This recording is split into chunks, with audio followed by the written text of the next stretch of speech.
this is Zibby Owens from Moms Don't Have Time to Read Books, the podcast for busy people who don't have as much time as they would like to read. I have conversations with writers of all types to help you save time. Today's episode of Moms Don't Have Time to Read Books has been sponsored by Babo Botanicals, B-A-B-O Botanicals, organic solutions for sun, skin, and hair for the whole family.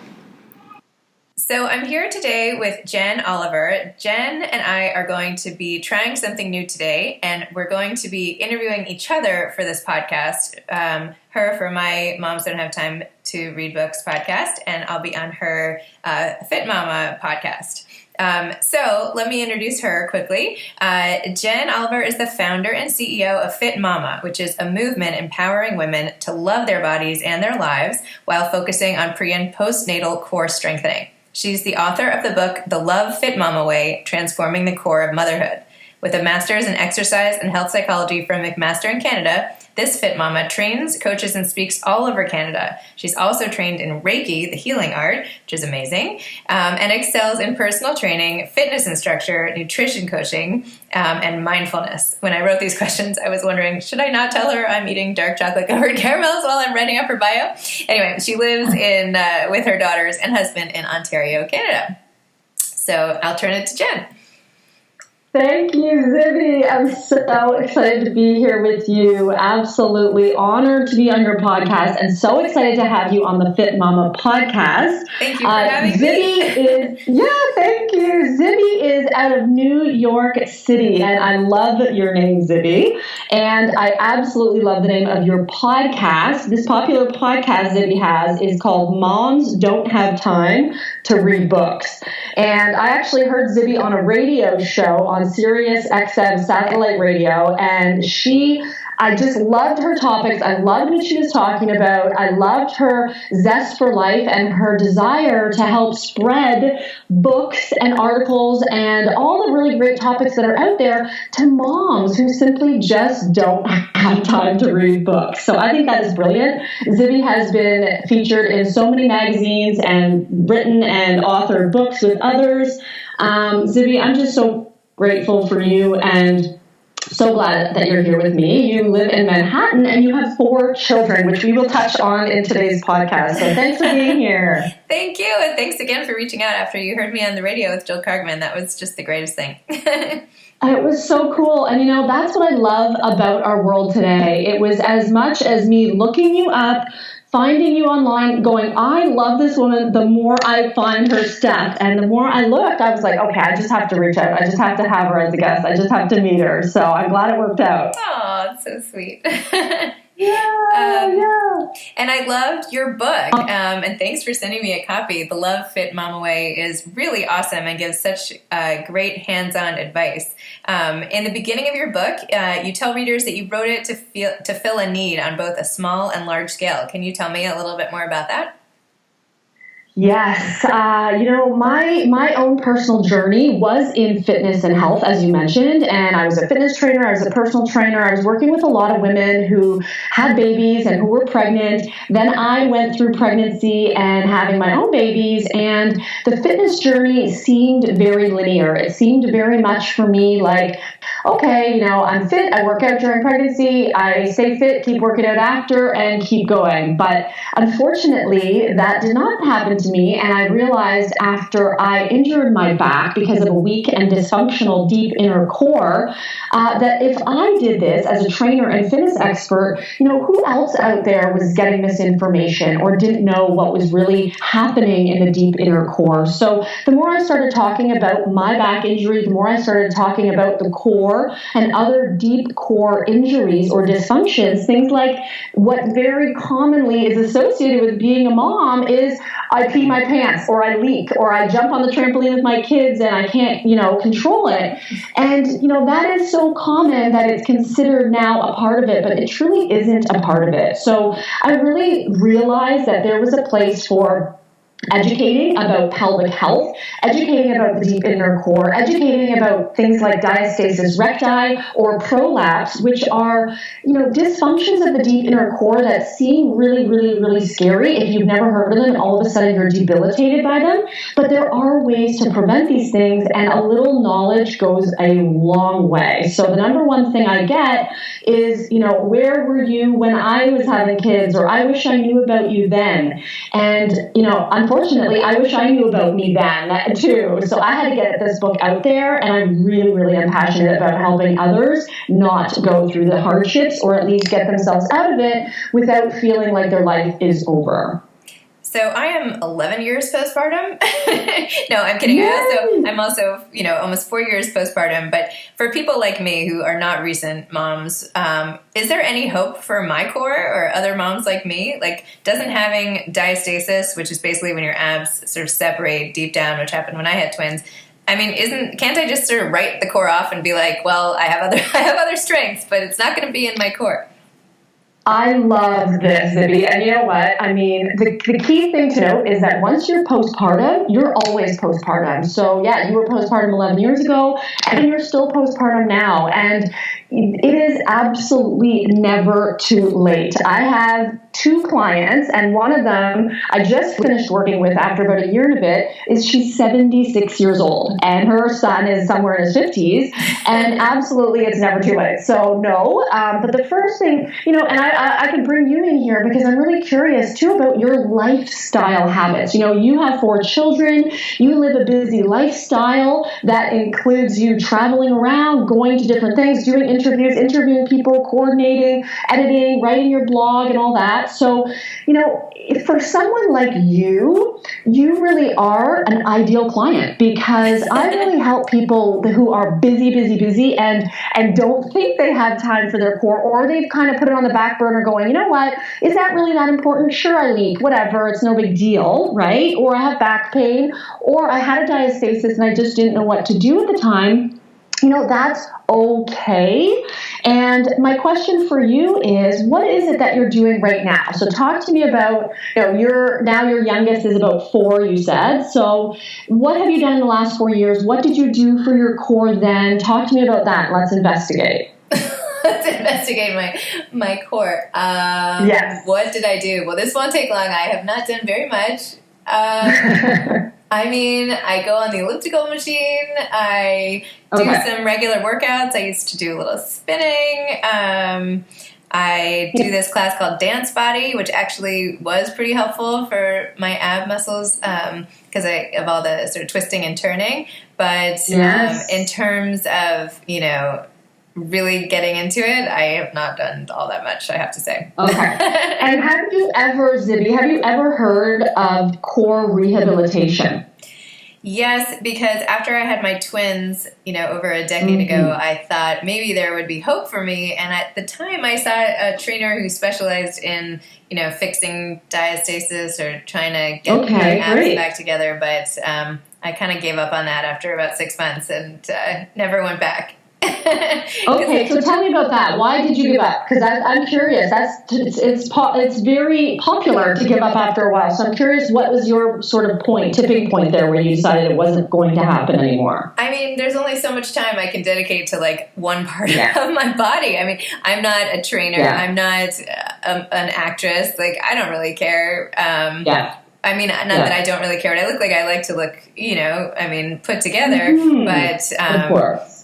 As you said, I have 4 kids. I started with twins, and finding, what you'd call me time for me, as I'm sure for other listeners, is not so easy. So I kind of put dealing with my core in the bucket of that would be nice if I had all the time in the world. But for now, I'm just gonna, have some lower back pain and not have such strong abs.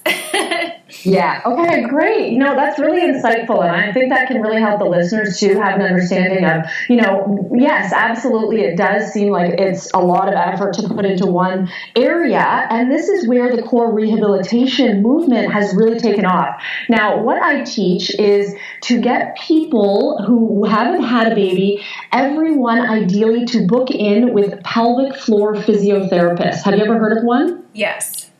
Yes. So have you gone to one? No.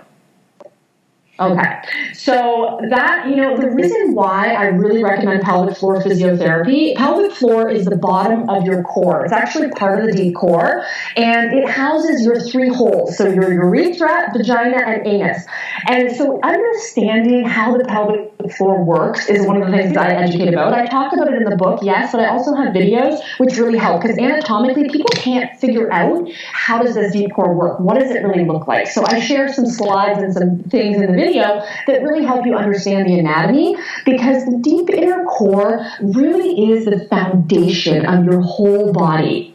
And there's not really, a set protocol of exercises that you have to do, but it's really about understanding how the core actually works, and that the first thing, and really the only important thing to know, is that it's all connected to your breathing. And how you breathe, and how you inhale, exhale, how you move when you're picking up items. And this is why it's so important around the new mom area. And for you, it is still important, 4, 5, even 10 years later.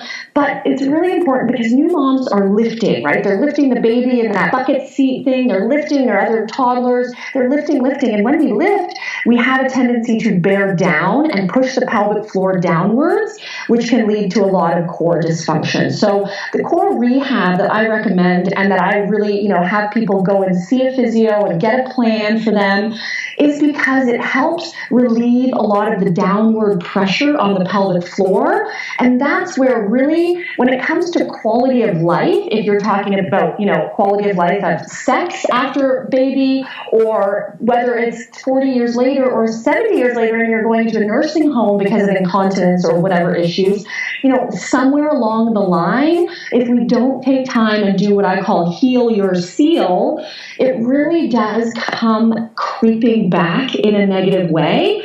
And it's not about doing, core sit-ups and doing all these kinds of crunches all day long. It's actually the opposite of that. It's really about slowing down a little, calming the nervous system through breathing, and sort of rebuilding this foundation. If you can imagine, your house, and you have this beautiful house, and then you grow babies in your foundation, which is your belly, and it's like having, a flood or some kind of catastrophe in the basement of your house. You need to kind of fix it before you build a new addition on top, right? Yep.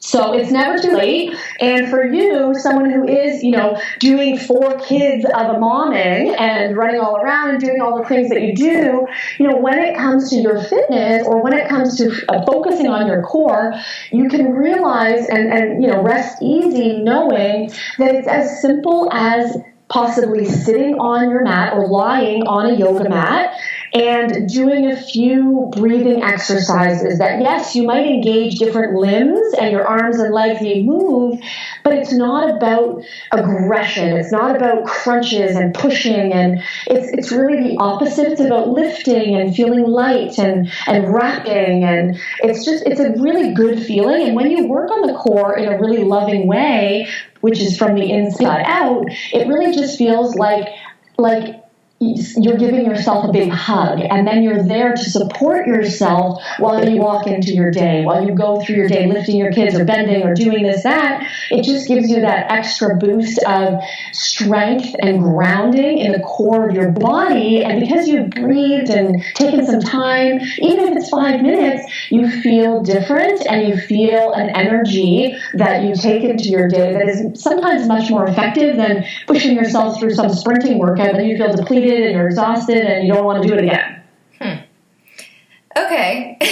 I know all this mindfulness, sit, breathe, yoga, I know all that. I know it. I read about it all the time. I get how important it is. But when it comes down to the first kid gets me out of bed in the morning, and then I'm going, finding time to, not to say I'm so busy every second. Obviously I have, the kids go to school and everything, and I could make the time for these things, but I don't know. I love your passion about this, and I am I really am. I buy it. I think you're totally right. I want to listen to you, and I'm really going to try. Yeah, awesome. Well, you know what? I do have one of my podcast episodes is called "Don't Try." Oh, okay. So because I won't try. we really say, the old Yoda quote, "Do or do not." But I mean, the thing is that, and this is what I even teach sometimes with my kids. It's like, if you're trying, you're not doing, and it's not about you have to do this or I have to. I'm trying to convince you this is the way. But like you said, the literature shows that there is a lot of positive benefit from things like mindfulness. And mindfulness sounds like, all hippy dippy, but at the end of the day, all it is really awareness. It's awareness and just being more aware through your day. So I know for me, I notice the difference when I don't take any time through my day and kind of stop and take stock. And you may probably be doing this, Zibby, which is why you are, thriving woman and an amazing mom and doing all the things that you do, is that you probably have built these in a way that really feels good to you. And this is where I love to change the conversation from things like fitness and exercise to movement and getting out in nature and absorbing, not only fresh air and the trees and all the real love that nature has to offer us, because it really does change our state of being. That's really what I have found that I help fit mamas most with, is this change of state, because we go through our day and we're always in this reactive mode. Like you said, it's like the kids get me up and I go. And, I really, really encourage you to just be a bit proactive, and, not you necessarily, but in general, being proactive and saying, I'm just going to say, I get that the research is out there that taking 5 minutes a day to breathe and connect with my core and feel my pelvic floor and calm my nervous system. I know technically these are really good for me. So I'm just going to try it out, and do it 3 times this week or whatever. And the key thing really goes from having this in your mind as, oh yeah, that sounds like something interesting to do. Maybe I'll try it, to actually putting it into your schedule on, in your iPhone, so that it dings and then it goes, hey, take 5 minutes now. And even if now is not a good time, you snooze it and you go, okay, I'm going to just finish up this and I'm going to lock myself in.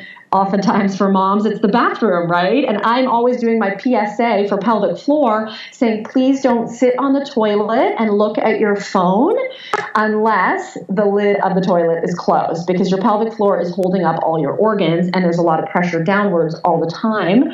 So don't do that, but do take time. And, for me, I've found, and a lot of my clients benefit from this, is finding a space where nobody interrupts you. I took a closet that I sort of, instead of have storage stuff in there, I took it out. I glorified the closet by putting my kids' art up there. I have a Himalayan salt rock lamp. I have a diffuser. I have my yoga mat and my meditation cushion. And I just made this sort of little closet that I could tuck myself into and be away.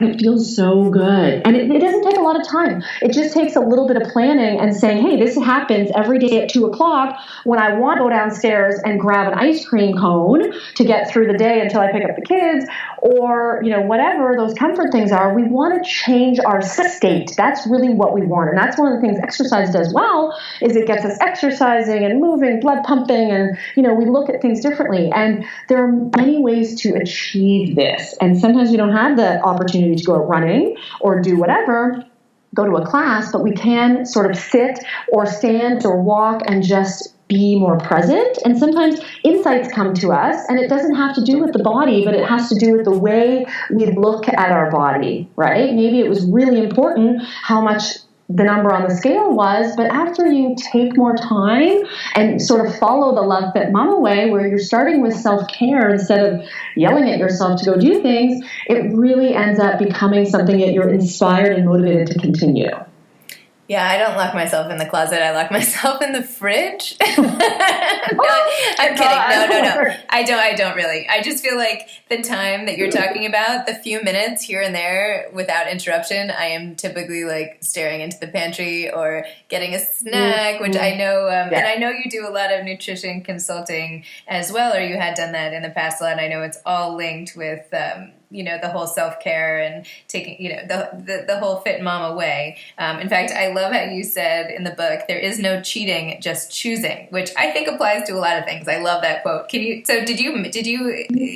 coin that quote, or do you take it from somebody else? I did. I'm definitely going to use it. I did. I made that up. Yeah. Well, you know what? That's one of the things I heard the most often from people was, oh, I'm cheating on my diet. Oh, I shouldn't have this. Oh, I've been good today. Oh, I can have this. And, I really started to realize this association, and words are very powerful, and I am is very powerful, and I am cheating is just such a negative. Imagine, we know what cheating is, whether they're cheating on a game or cheating on a spouse or cheating on, that's very, very negative. And when we're having these conversations in our head that conjures up these very negative things, whether we're aware of it or not, it keeps us really feeling stuck. And yes, as you mentioned, I did do a lot of nutrition coaching in the past, and it's very much shifted in the way that I do it now, which sometimes frustrates people. And I'm sure you can understand this. A lot of people are very detail oriented, and they want things to be told to them. So just tell me what to eat, tell me what to do, tell me when to do it, tell me how much, and I'll follow the plan.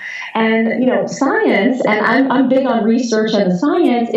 The science shows that that's actually not long-term sustainable. And when we use these words and these things against us, ourselves, we really just undermine ourselves. We lose trust in ourselves. And we say, I'm going to be this, or I'm going to do this, and then we don't do it because, well, we're out, we're having fun, or we're enjoying it, and we want to enjoy.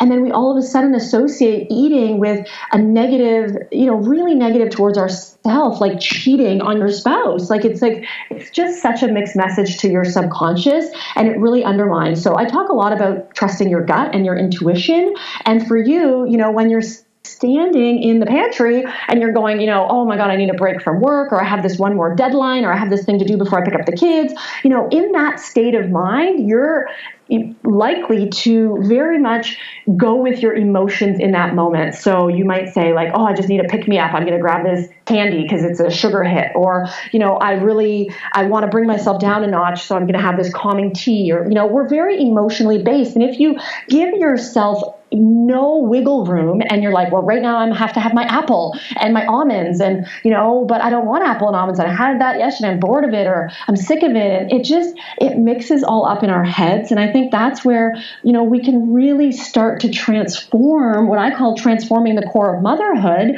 is really about transforming ourselves first, and this conversation that we have. And for you, while you're sitting at your desk and you're going, okay, I want to grab a snack, or I'm going to have some lunch, and I only have 20 minutes and I got to rush back to the desk or whatever, having a minute and breathing and creating a little awareness around that moment to say, okay, I'm not on a diet because diets don't work. That's another one of my quotes, diets don't work, love does. It's, I'm not on a diet. I'm not going to cheat on myself, but what's really going to give me the feelings I want, am I using this food? And, I always say that same thing. There's no cheating. There's just choosing, but there's also choosing and not using. And so often we use food to change our state, to give us this pleasure. And it's not that food isn't pleasure inducing, but are you choosing it because you want to enjoy, because that's, what you desire, or because you just want to stuff the feelings down, you don't want to face what's happening, or, it's really about investigating these things. And unfortunately, we want the quick fix, or we want the person to tell us, hey, just do this. And that's not me anymore. Once upon a time, I was that, and eat at 10 o'clock and then eat at noon and then do this and da-da-da. And in the long term, as I had my business for longer and saw that truly this wasn't serving clients, and I needed to give them their power back. I'm with you. I feel like when I was younger, I liked that structure. I wanted someone to tell me what to do. And I actually even used to work for Weight Watchers for a little while. I used to be like a meeting leader and a private coach and everything. But when I was younger, I was like, great, I'll eat these 7 almonds and that's my snack and whatever. And I don't know if it's the fact that I'm like in my 40s now or whatever. But I'm like, no, I do not want any more people telling me what to do. Thank you very much. Exactly. And that's the big thing. And I think, you really, that's a huge realization to come to. And some people I worked with people in their 60s, 70s, and honestly, my 76-year-old client wanted a meal plan, wanted me to tell her what to eat. And this was an older Italian woman who cooked beautifully for her husband, and she didn't want to eat these things, or she had this guilt associated. She had these words that she was using that kept her in this spiral. And, it's one of the things I bring up in my TEDx talk that I did, which is how to love yourself to the core. And, I brought up a story in that, which was my mom, my own mother, who I looked to as this beautiful goddess that she was to me. And, when I'd compliment her, or when I'd give her something or want to take a picture with her, it was very much a slap in the face I felt I got when she was like, oh, I'm fat. Oh, I can't eat that. Oh, that's not on my diet. It literally made my stomach churn and made me wonder, am I wrong? Am I wrong for loving her? What do I see? What does she see? And it sent me on a mission in my life to help people really see things differently, and most especially see themselves differently. And I think what you've established at this point is that you don't see yourself as only worthy if your body looks like this. So if you want to eat 10 almonds and not 7, go 2, because that's what you're feeling, and you don't want to be told. And it's impressive that you've realized that, but often we don't realize that we have that, our own worst enemy, that person chirping in our ear, you shouldn't, you couldn't, you don't do that, you're bad, you're lazy, you're fat, over and over in our heads. And I think that's the conversation that I really have started to open up with the Love Fit Mama way, because a new mom with a newborn baby who hasn't slept, telling herself she's fat and has to go to the gym and looks bad and doesn't want her partner to touch her or anything, it just sets up a whole cascade of stuff that will, honestly, whether it's in the short term or long term, really erode your life. I know. I remember actually bringing my twins, and I look back on myself and I'm like, how did I do that? But I brought my twins to a Weight Watchers meeting when they were like 6 months old, and I stood in the back, and I know, it's like, now I'm like, I can't even believe I wasted my time. But speaking of, how you felt about your mother, talking badly sort of about herself, do you have advice for moms who want to raise their own kids with a love and respect for their bodies and none of that same self-shame that, the media or society or even like the women from an older generation may have instilled in us? Yes, and I would love to hear your thoughts on this too. Do you have daughters, sons? How many? I have 2 daughters and 2 sons. Oh, 2 of each. Okay, I'd love to hear yours on this, because absolutely that's at the forefront of my mind in the work that I do, because I'm constantly, I'm seeing kids and they watch their parents and they look up to their moms like nothing else. And I so often see moms it's the little comments, and I really want to bring awareness to the little things, because we say them in our heads, and I want you to become aware of that. But what are the little things you're saying out loud around your kids? Using those words like, oh, I shouldn't have that cake. Oh, I'm losing weight. I don't want to do that. Oh, when I fit into that next week. Oh, it's this future casting of it will get better. This is not good enough now. And that's another one of the things I always say is, when you love the body you have a body you love. And it's as quick as just deciding you're going to love what you have, and it's going to be the thing that you choose to take care of, because you don't want to take care of something you hate. You don't want to try and take care of anything or even put your efforts towards something when you have this disdain for it, and you're looking in the mirror and you're nitpicking and saying, my thighs or my cellulite or my belly roll or my stretch mark. That does not bring you to a place in your energy where you go, I want to take care of myself and get outside in the nature and run and join a class or join a community. That leaves you constricted, contracting, feeling horrible about yourself, and just closing in on yourself. So realize the words you use to yourself and out loud are very powerful. So not saying those things like I should or I won't or I have to do this, not calling out your own body, because at the end of the day, your kids look at you and they are looking at themselves when you make those comments about yourself, even if you don't make any comments ever about them.